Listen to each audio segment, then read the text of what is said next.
Oui, l'article que nous allons examiner maintenant modifie profondément le malus auto.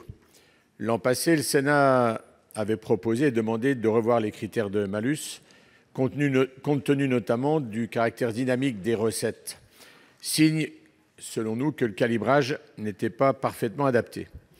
Pour autant, personne ne vous invitait à asséner aux consommateurs un tel mauvais coup, fait sans concertation avec la filière automobile et qui prend d'une certaine manière des proportions surréalistes.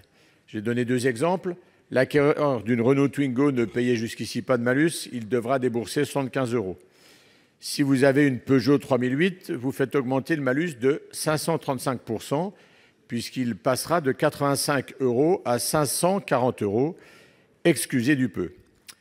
Ce qui est regrettable, monsieur le ministre, c'est que vous pénalisez ici le consommateur à nouveau par une forme de fiscalité punitive, alors qu'il aurait été possible d'utiliser une voie normative plus positive, associant les constructeurs auto pour que ceux-ci s'engagent dans une démarche de véhicules à la fois moins polluants, et tout ça en amont de la chaîne de production.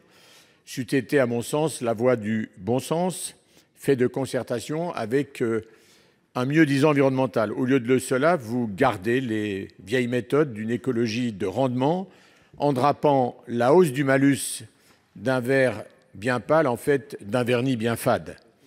Cette mesure aurait pu avoir un intérêt écologique si, dans le même sens, vous aviez augmenté de manière proportionnelle le bonus auto.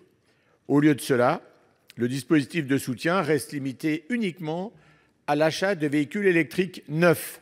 Autrement dit, impact limité en nombre, par mesure, on le comprend, d'économie budgétaire. Je réitère, monsieur le ministre, le souhait de notre Assemblée de voir les paramètres du bonus auto relevés non pas du décret, puisque vous le savez, on ne change pas la société par décret, mais de les faire relever du domaine de la loi.